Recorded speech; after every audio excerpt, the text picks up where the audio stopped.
It was a busy day in the Ronald Shane Crow trial that's taking place this week in this Blount County, Alabama courtroom.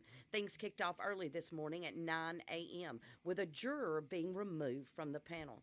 The juror lied during pretrial questioning. That's right, the jury that was just sat yesterday afternoon has already lost a member. Next up was Shane Crow asking for an offered plea. That was denied.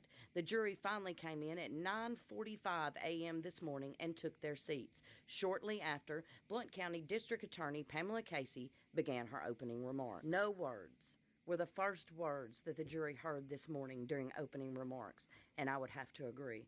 There are no words for what I'm about to tell you we learned during the trial today. Opening remarks is when we get our first details of exactly what alleged abuse occurred to this victim at the tender age of 9 years old.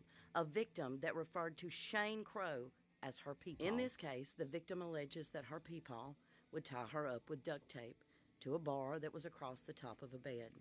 He would then place a plastic bag over her head and ask her how long she could hold her breath. The victim alleges that her peepaw put his mouth on her private area and that he forced her to do the same to him.